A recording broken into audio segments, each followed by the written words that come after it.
The economy. It's the economy, stupid. Here's a good. All right. So I made the prediction that on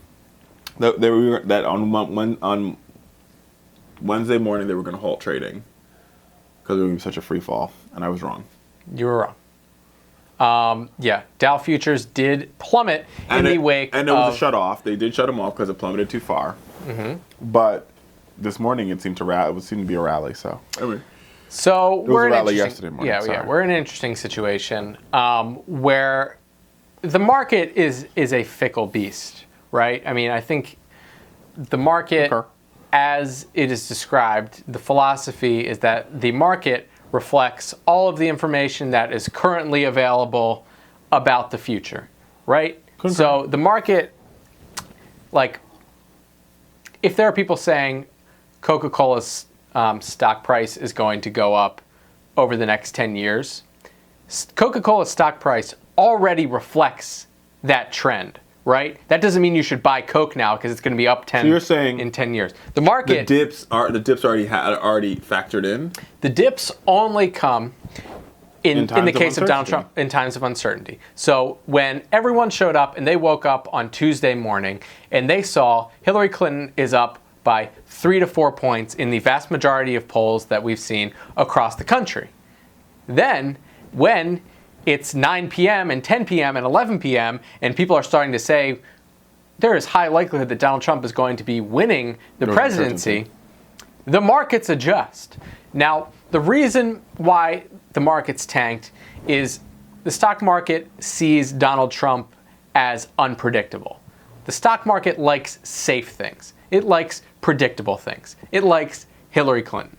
Hillary Clinton, you know what you're getting with her, right? Right, and I think with Donald Trump, you don't. I think Janet Yellen, either she's going to stay. That'll be interesting. Or she's going to be like, I'm out of here. I mean, I think Comey's going to be like, I'm out of here. Yeah, I wouldn't be surprised. But, I mean, talking about the economy. So here's the thing, and somebody made a good point.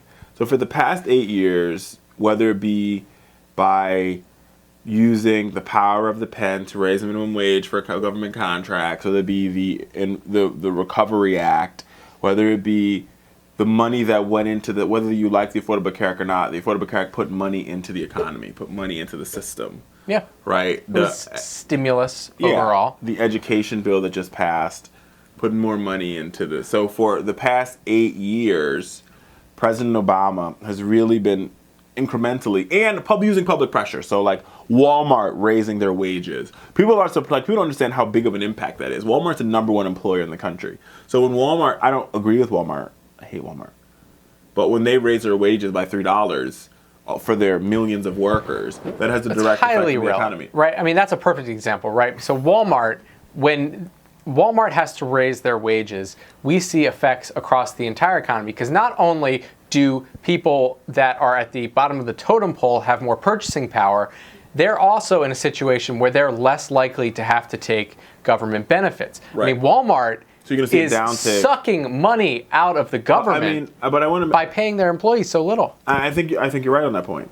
But this leads me into sort of where I'm going. So I think Donald Trump you're going to see economic growth under a Trump administration. Not because Trump created it. Yeah. But just like Republicans always say that Bill Clinton benefited from all the work that Ronald Reagan did. Yeah, I mean, that's the constant argument that you hear with economists all the time, right? Like, because the economy is not... Does economic policy take effect? I mean, some people say that it can take up to 10 years for an economic policy to actually affect. Absolutely. And then everyone's just taking credit for what everyone else is doing. Right. So it will certainly be unfortunate if Donald Trump slices taxes for everyone across the board and still sees the economy rise. George Bush saw that. George Bush saw... When he cut taxes, I think that was 2002 or 2003, he cut taxes, the economy was great. And it was because the economy was riding high off of the work that Clinton had already done. Right. But we saw the impact of those tax cuts years down the line. In 2006, 2007, 2008, when you had a mortgage crisis. Because the tax cuts and the deregulation, because those all happened together, right? The tax cuts and deregulation of the mortgage industry created this ability, people, boom, all this too much money going in, too much liquidity. Yeah. and then you created, predatory lending, all this other stuff. So I say all that to say that Donald Trump is going to benefit, and he's probably going to push forward he's going to push forward major tax cuts. He's going to start cutting government programs, chip, and then those are going to start having an impact in the economy. Yeah, and unfortunately, we don't have a crystal ball, and we don't get to see these policies immediately affect the marketplace, right? We don't know. So all the hard work that President Obama's been doing, I mean, I think he's been very diligent and very responsible with the way that he's handled the coffers of the federal government. I mean, for all these people that say that the government spends too much money. Deficit. Yeah, I mean, listen, George Bush screwed us, and he's a Republican. He spent money like it was going out of style. And so is Donald Trump. This wall is going to cost. Yeah. And Mexico's not paying for it. Mexico's not going to pay for it. This wall is going to cost. Rebuilding our military. Until you clean up the Pentagon, which is a start mess. On the procurement side of things if you're trying to save money. Yeah, I mean, this is. I understand how people are very nervous. I mean, beyond the social stuff, which I think people should be nervous about, but I actually think this is what I think. I just don't. Maybe I'm optimistic.